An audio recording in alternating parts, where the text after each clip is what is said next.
The Chronal Reckoning, Chapter 1, Echoes of Yesterday. The year is 2742. The world is a wasteland. Where once stood bustling cities, now only skeletal ruins remain. The air is thick with the stench of smoke and decay. Captain Adrian Stone, a hardened veteran of Earth's Space Force, kneels amidst the debris, his breath coming in ragged gasps. "Captain!" A young soldier, barely out of training, scrambles towards him. His eyes are wide with fear, his voice trembling. "Captain, they've breached the outer perimeter!" Adrian grits his teeth, his knuckles white as he grips his plasma rifle. He pushes himself up, ignoring the dull ache in his leg. "Rally the men, Lieutenant," he barks, his voice raspy from shouting orders all day. "We hold the line here. We hold it, or we die trying." The lieutenant salutes, a flicker of determination replacing the fear in his eyes. "Yes, sir." He turns and dashes away, his boots kicking up dust as he goes. Adrian scans the battlefield, his gaze sweeping across the devastated landscape.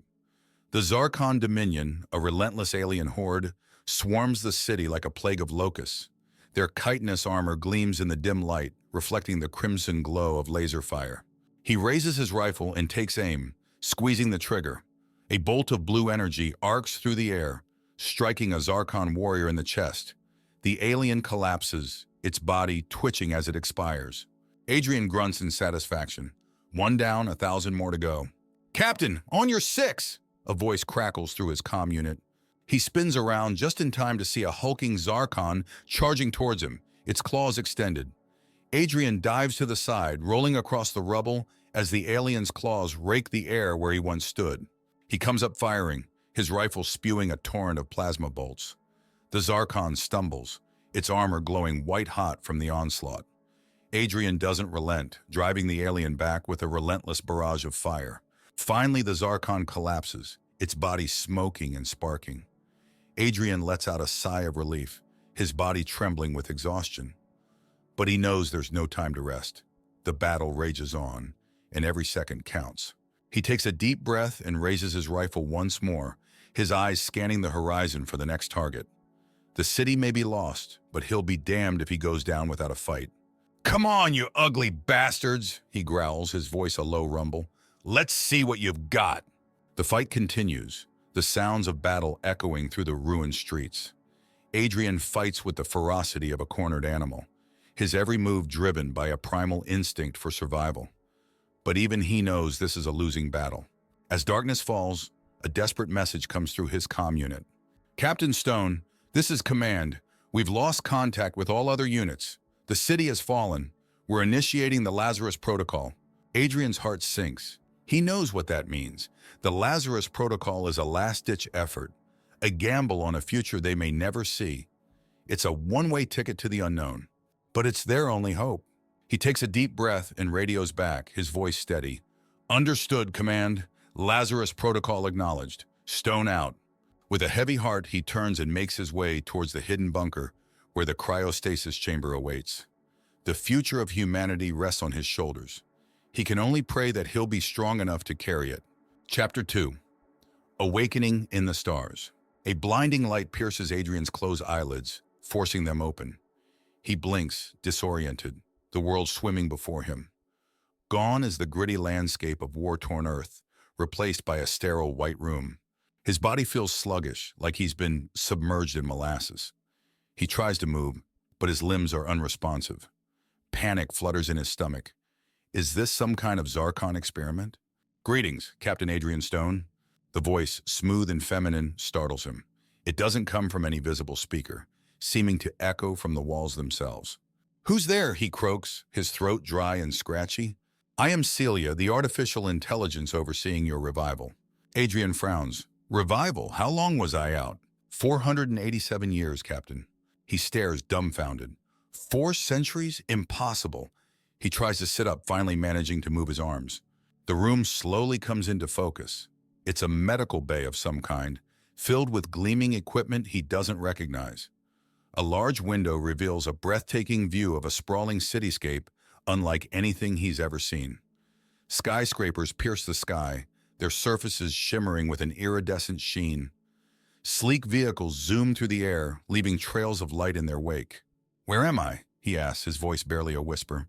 This is Nova Prime, Captain, the capital of the United Stellar Alliance.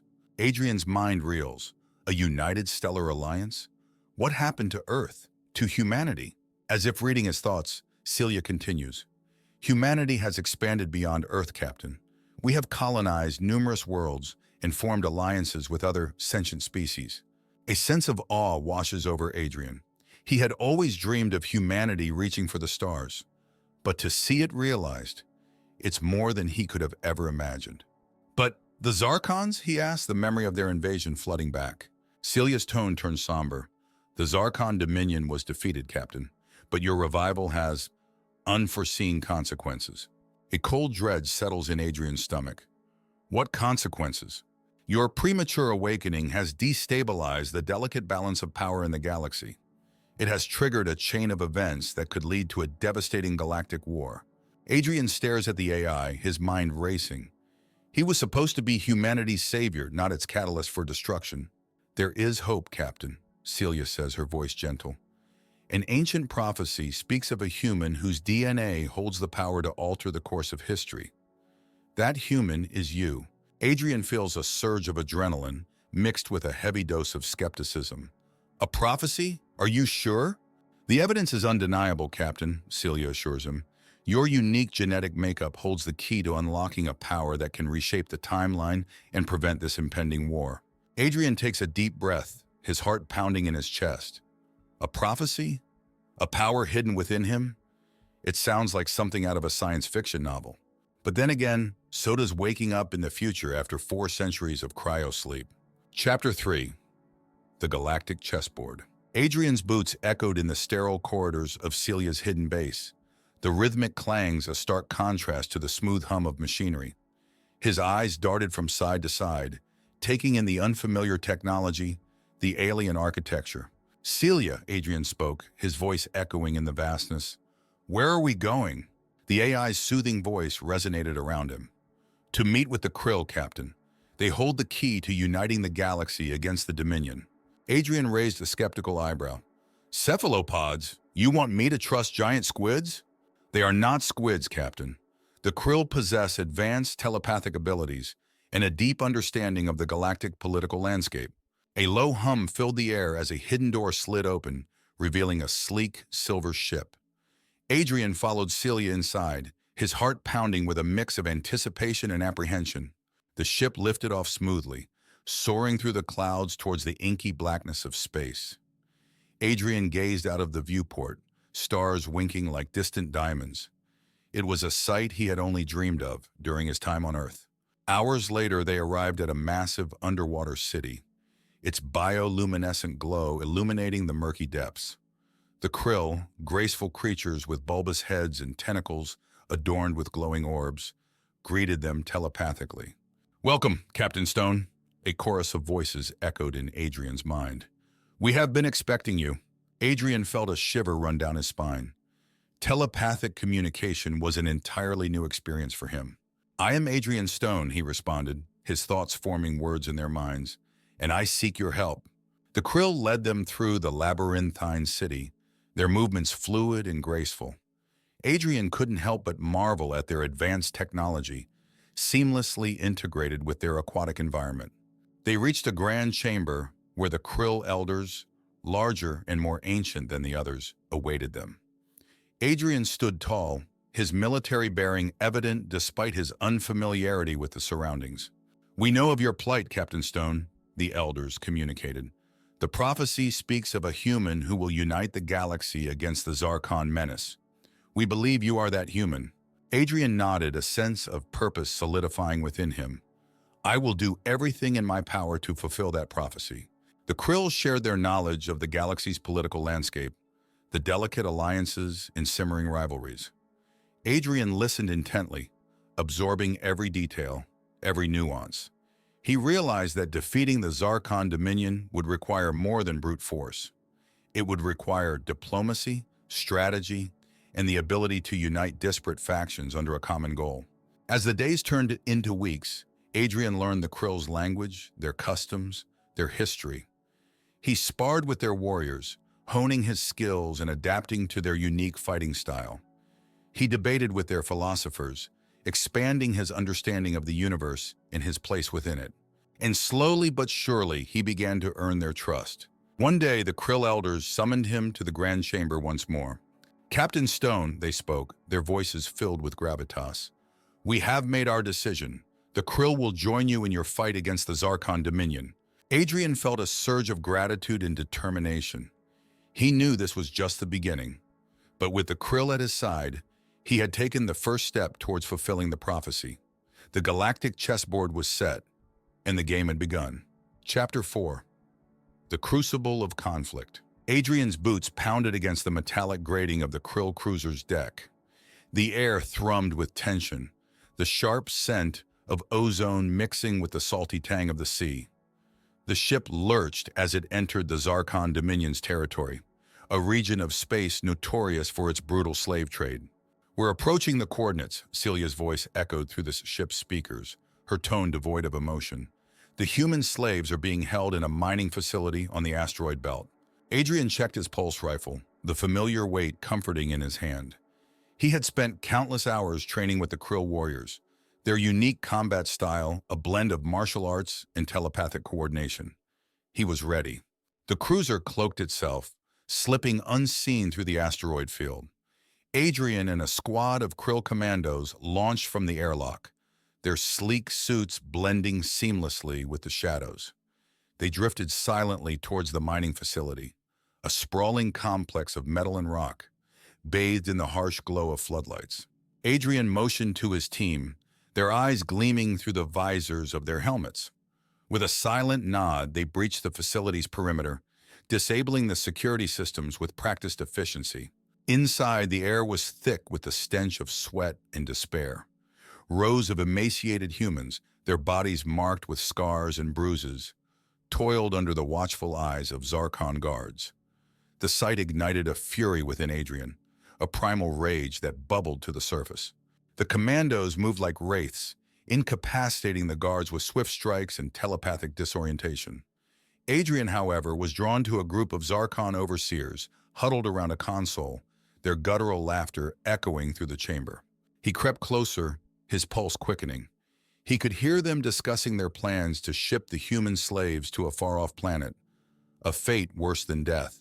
Suddenly, a Zarkon turned, its eyes locking onto Adrian's position. It let out a shriek, alerting the others. The overseers drew their weapons, firing a volley of laser blasts at Adrian. He dove for cover, the bolts scorching the wall behind him. He returned fire, his shots finding their mark with deadly accuracy. The overseers fell, their cries of pain echoing through the chamber. But more Zarkons were pouring in, their numbers overwhelming. Adrian fought with the ferocity of a cornered animal, his movements blurring as he deflected laser fire and disarmed his attackers. As he fought, he felt a strange sensation building within him, a tingling warmth spreading through his body.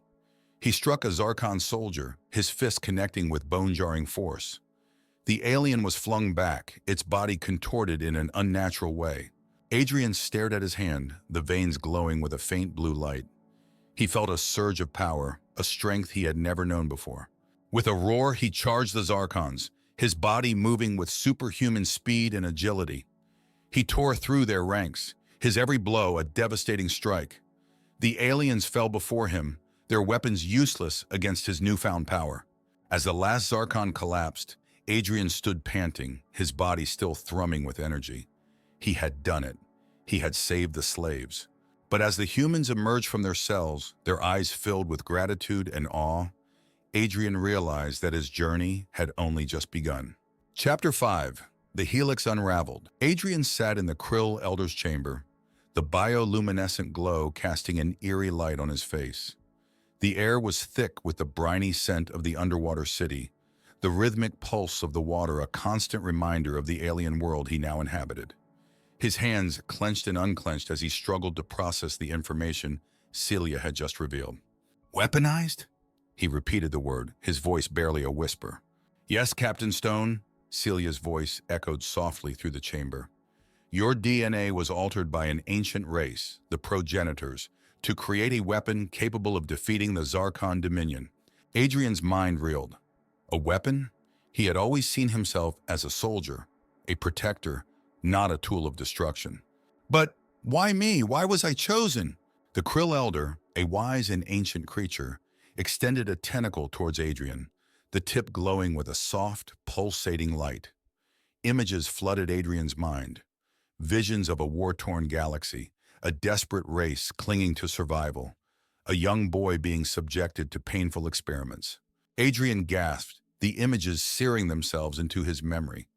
He saw himself, a child, strapped to a cold metal table, his body pierced with needles, his screams echoing in a sterile laboratory. "These are memories from your past, Captain Stone." The Elder's voice resonated in his mind. "The progenitors believed you were the key to defeating the Zarkon Dominion, but they were wrong."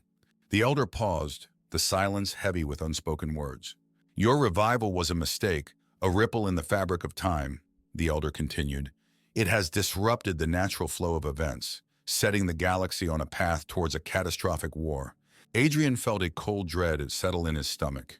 He had been resurrected to save the galaxy, but instead he had become the catalyst for its destruction. "What can I do?" he asked, his voice barely audible. The Elder's tentacles pulsed with a renewed intensity. "The choice is yours, Captain Stone. You can embrace your destiny as a weapon, fulfilling the progenitor's design, or you can forge your own path, using your newfound power to reshape the future." Adrian closed his eyes, the weight of the galaxy pressing down on him. He could feel the power within him, a raw, untamed energy that thrummed beneath his skin. It was a power that could bring salvation or destruction, depending on how he wielded it. He opened his eyes, his gaze unwavering. "I will not be a weapon," he declared, his voice firm.